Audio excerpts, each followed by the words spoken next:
What's up? So it is story mother freaking time. Story time. That's the correct introduction. My apologies.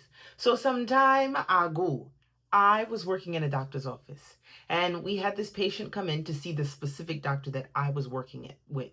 So it was a multi-doctor office. Some doctors' offices, just one doctor works there. It is his or her practice. Other doctors' offices, there's a bunch of partners. So a number of doctors work there. This office, a number of doctors were working, and I was working with one particular doctor. We will call him Dr. Jones. Let's keep it simple, keep it cute, because if I try to get too fancy, I'm going to forget. And next thing you know, halfway through the story, I'm going to call Dr. Jones Dr. Smith. We'll keep it simple. So Janae is the patient, Dr. Jones is the doctor. Janae comes in complaining of southern region discomfort. If you don't know what I'm referring to when I say southern region, I don't know what to tell you.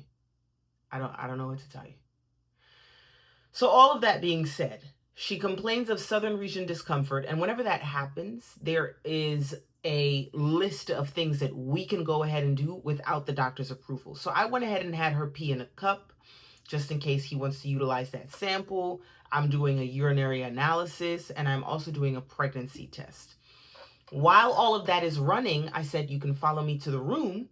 You're going to have to get undressed from the waist down. The doctor is going to need to do a pelvic exam. When you're all done getting undressed and you have the drape over your lap, let me know and I'll come in so that I can set up for the doctor to do a pelvic exam. Okay, cool. I go back to run and see if anything has resulted. Honestly, it only took about 30 seconds for me to tell her everything that I told her, and it takes longer than 30 seconds to get the results. So I ran back on over there in time for her to be like, okay, I'm ready. I go in, I'm setting everything up for Dr. Jones. See, I already almost forgot what we named the doctor, and Jones is so simple. You see why we can't get creative with the names? They will be recycled. Anyways, back to the story. So she's like, all right, I'm all set. I go in there, I set up for the doctor, I step out. Setting up with the doctor actually did end up taking a little bit of time. Some doctors are really particular with how they want things. And I find myself going over the setup over and over because sometimes they'll also get a little tooty with you whenever things aren't exactly how they want it. Whatever. So I step out to go check on all the tests again. No urinary analysis, but there is a baby in progress. Okay, so she's pregnant. That's what I'm trying to say. I'm trying to be creative again. So because nurses are not allowed to tell patients the initial results of anything, they can discuss it after the doctor first tells them, but they can't be the first person to say it. I have to go tell the doctor. And the doctor was like, oh, Dr. Jones, oh, well, that might be the answer to everything that she's been experiencing. It's a very high chance, but we're still going to go in there and talk to her and express what her options are as far as testing is concerned. I said, okay, cool. So we go in there, and he's like, turns out you're pregnant. And so she immediately felt the need to ask what the accuracy, what the dependability was, the dependability rate was for these types of tests. And so the doctor, professionally, Dr. Jones, was like, listen, I can count on one hand the amount of times these tests weren't accurate in my 20 plus years of practicing medicine. That is a beautiful kind of odds setup. You know what I'm saying? Like, things are leaning more towards you are pregnant, baby girl. That's right. You heard right. But he also said, if you like, we did come in here to do addition. That's what he said. He said, we don't know much about any of the other tests, because she asked about like dependability rates for all the tests. And he said, we can do a blood test if you're unsure, or if you don't feel confident in those results that we got here today in office, right? Bless his soul, because I feel like I picked up on what was going on as soon as she asked about the dependability. Or maybe he was just trying to maintain professionalism, but I knew what was going on. And let me know if y'all knew what was going on down in the comments at this point, 4 minutes and 49 seconds in. So that all being said, she goes, no, I'm not talking about those tests. I'm talking about like in generally speaking. And he, he's a little confused and he's looking at her like, yes, I get it. I understand. Like, bitch, I'm the doctor. I get it. I'm telling you that the dependability is high. And that's when she finally says, oh, well, I ask because my husband also took a test. And then, they told him that he can't actually produce children. He can't do it. And so the doctor and I are staring at her. And eventually the doctor says, Dr. Jones, I remembered. We can retest you here in the office and, see if we can get an accurate reading. But at this time, because your husband, your spouse, was just told that he cannot conceive, then one of these tests are wrong. Ain't no test wrong, Dr. Jones. Cut it out. Cut it out, Dr. Jones. You know what's going on here. But I guess professionally, you can't be like, did you cheat on your husband? But you could still ask a professional question. You can still ask, have you had multiple partners? And then segue into, would you like an STI panel? That is what we need to be, because somebody planted their seed. You understand what I'm saying? They could have planted something else. You clearly aren't sleeping with the man you're supposed to be sleeping with, Janae. You know what I'm saying? So Janae counter offers. She's like, I have a cat and I feel the little hairs. He just gave me a whole bunch of kisses and I feel his little hairs like irritating my senses on my face. So I just keep reaching. Anyways, it feels like I just keep walking into a spider web. Like you just want to get it off your face. Anyways, sorry. I just wanted to explain that, why I keep reaching for my face. So she says, can you call my husband? Oh.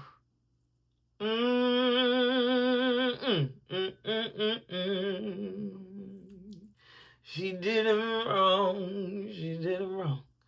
Can you call my husband and tell him that his test was actually inaccurate and that he can, in fact, produce children? And so Dr. Jones was like, I can only do that if he comes here and we order the test and we get the direct results. And the direct results does, in fact, reveal that he can produce children. We can retest the both of you and get our answer. She was like, not even if I pay you?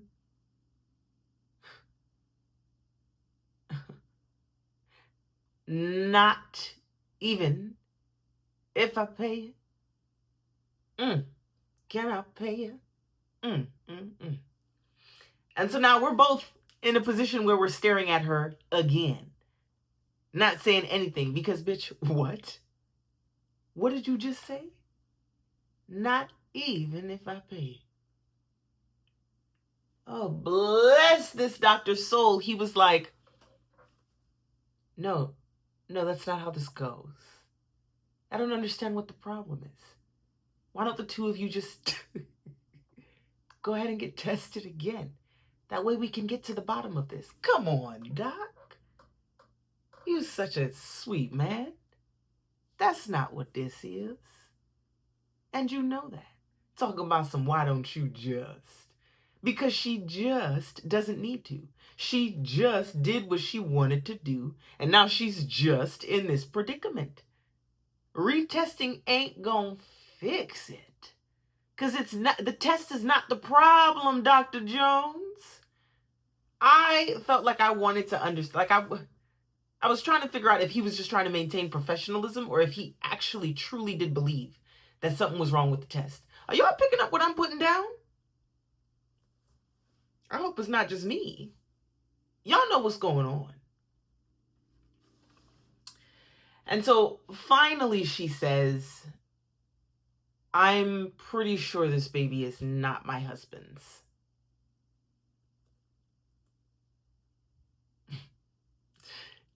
Y'all know what the incredibly professional doctor was saying? Prior to this, yes, very professional. You know what he says to that? Well, ma'am, with all due respect, that really doesn't have much to do with us. Now you're getting it, Dr. Jones. Me and Dr. Jones. I don't know, I felt like that was a little flat, a little pitchy. That's okay. I didn't warm up. Don't judge me. Anyways, that all being said, she reverted back to bribery. She says, Dr. Jones, I'm telling you, I'm good for it. I can pay you. I can pay you. If you could just give him a call. Dr. Jones cuts her off. I'm just standing there. I'm just standing. I'm not about to leave. I'm not leaving. I'm already here. I'm going to see this all the way through. Dr. Jones cuts her off and says, ma'am, I cannot do that. That is not ethical. I highly recommend that you have your own personal conversation with your spouse. But unfortunately, that's not something we can help you with. You most certainly are still welcome to retest.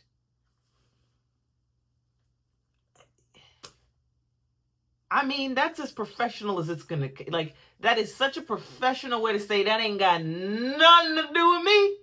That is none of my business. That ain't my job. That's not what I came to work for today. I don't get paid enough, and I get paid a lot. Not me, the doctor. Don't get paid enough to deal with this bullshit, the bullshit of the profession, and your bullshit. No, bruh, come on. You did what you did. You did what you did. Before Dr. Jones steps out, he turns back around and he says, I understand that you have a lot of decisions to make, but if you need me to provide other resources where a final decision where this pregnancy is concerned, I can provide those resources for you. In other words, he was saying, you know, like, the best I can do is point you in the direction of an abortion clinic. But you're not going to catch me lying to anybody about test results that I don't have. You're not going to catch me threatening my license. Like, you can make a decision where your body is concerned. You have that option. You understand that you have that option because you made a decision, and that's how we are where we are. You can make another decision. But my decision is, I'm not going to be unethical. I'm not calling your husband. I'm not covering for you. That was Dr. Jones' stance, and he stood by it. You understand what I'm saying? Homegirl was desperate. Desperado. I don't know the words. Anyways, ladies and gentlemen, back to the story. I keep getting sidetracked. If y'all could just visit dirtywordsmith.com or look for my comic book Namakasi on Amazon. Either one, they're sold both places.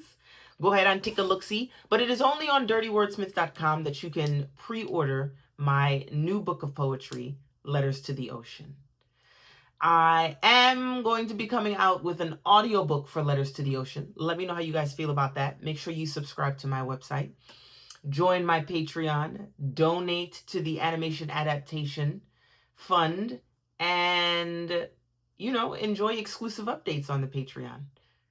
Thank you guys so much. I do really want you guys to tell me what kind of perks you want in subscription tiers. Just throw a bunch of random stuff in the comment section. Thanks again, guys.